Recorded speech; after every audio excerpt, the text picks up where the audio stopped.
Welcome to today's little tutorial. We're going to speak a little bit about choosing scope mounts, why you need to choose different types, how different types can help you set up your rifle, and the importance of buying the best quality mounts you can afford.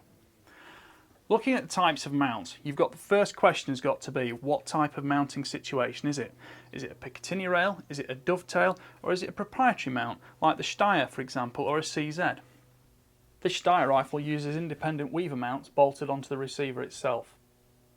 The rings on top are Picatinny fit worn rings using titanium and aluminium for the greatest possible weight saving and security in use. Some rifles have Picatinny rails, some rifles have weaver bases. There is a difference, it's not critical in all circumstances, but in some circumstances the two do not interchange. Generally, a weaver base might look like a Picatinny base, but there is often a gap in the centre without the cross slots all the way along, whereas a Picatinny base will have true cross slots continually all the way along, like on this FX air rifle. This CZ457 long range precision in 2.2 rimfire comes fitted with a 25 MOA inclination Picatinny rail for simple scope mounting for long range shooting.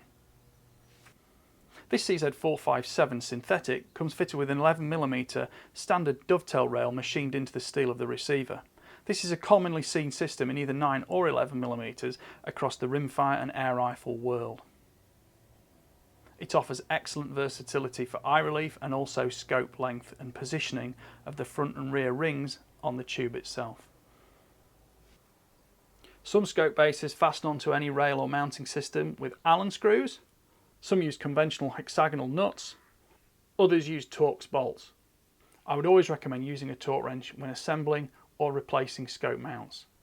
The tubes can be delicate compared to the rings, and rings will crush tubes if incorrectly fitted. One of the first factors to look at is what is the tube size of the scope you're adding. Is it 1 inch or 25.4mm, 30mm, 34mm, or the less common 35, 36 or 40mm tube sizes? There are even some 25mm older European optics. Tube size is not something you can fiddle with. Although you can sometimes get spacers that will drop a ring size down to a lower one, don't ever try to mount the wrong tube in the wrong rings. It will damage the scope. 30mm tubes are probably the most commonly seen these days, with 1 inch 25.4mm somewhat dying out. 35 is quite rare, 36 is also rare and fairly unique to Zeiss V8 scopes. 40mm is generally unique to IOR or Swarovski DS. This Minox scope is a long-range tactical unit with a 34mm tube, giving the greatest amount of internal space for the erector tube to move, giving windage and elevation versatility. The next factor to consider is the clearance between the objective body of the scope and the barrel itself, and that's not to forget that at the back end you also need to consider the clearance between the bolt handle and the ocular body.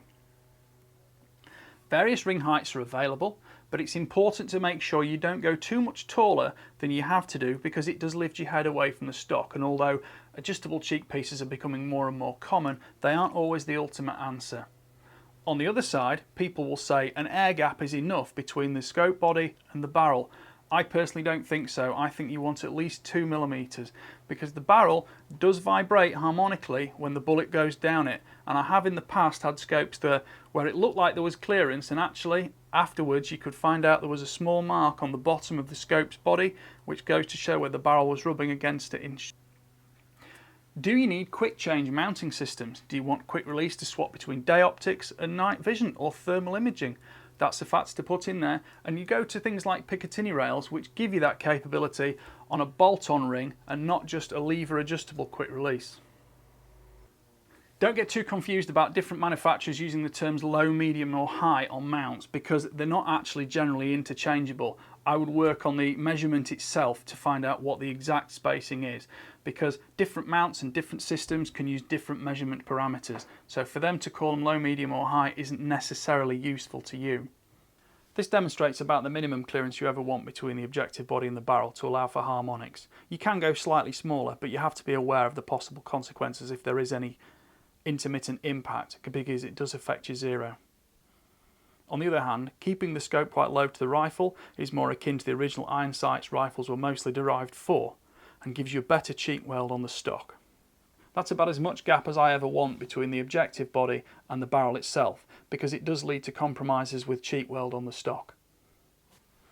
As well as more commonly perceived opinion of clearance between the scope's objective body and the barrel, it's also important to factor in clearance between the bolt and also the ocular body, especially with rear add-on mounting.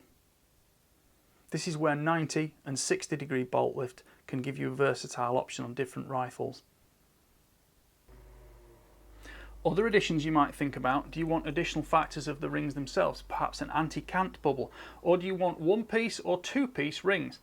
Single piece mounts can be great on a tactical rifle with a long Picatinny rail where you need to space the scope high above the rail anyway, and you've got maximum amounts of back and forth movement to set up eye relief. But on a conventional sporting rifle, which is usually based around twin mounting points on the front and rear action bridges, a single piece mount can sometimes give you some mounting limitations to get the correct eye relief set up for you. Something like an AR-15 is an ideal case of where you might want a one-piece cantilever mount, which actually gives you a reach forward from where the scope mounts forward along the barrel to compensate for the action itself being very, very short.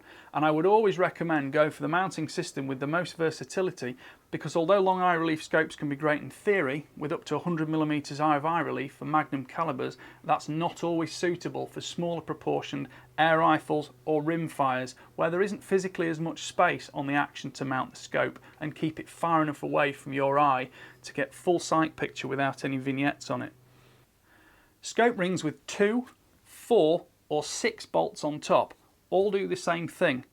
6 bolts isn't necessarily any more secure than 2 bolts, but it does allow the top of the ring to be larger and spread the clamping force over a greater area.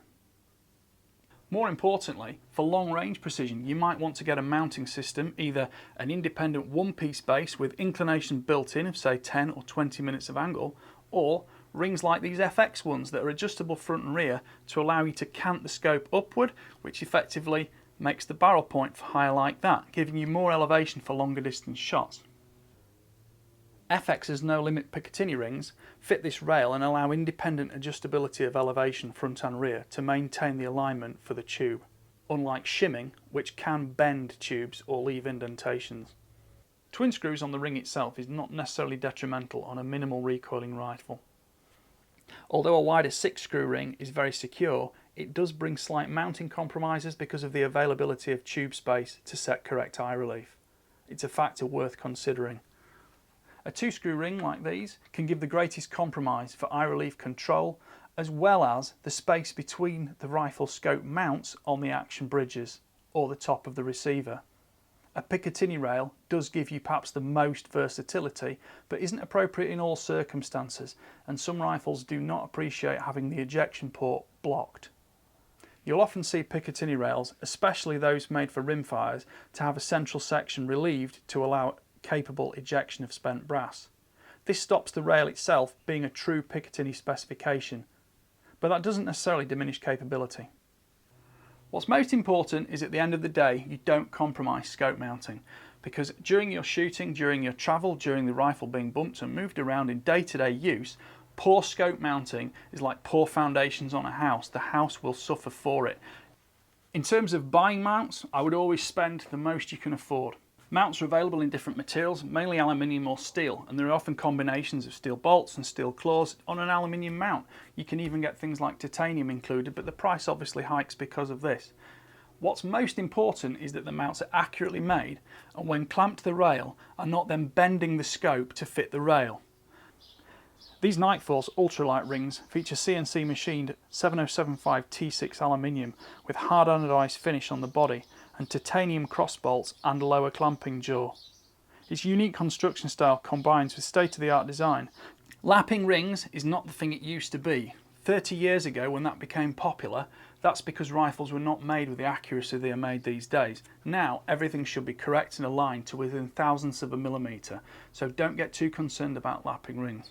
It doesn't matter how good your rifle is or how good your scope is, if the mounts are not accurately positioned to give you correct ocular and optical capability from it and physical stability between the two structures, they will never give you the best you can achieve from either of the two parts above or below them. Thank you for watching. Please like, please subscribe and follow the channel, because there will be more tutorials like this and helpful videos as well as reviews. Thanks for watching. Bye for now.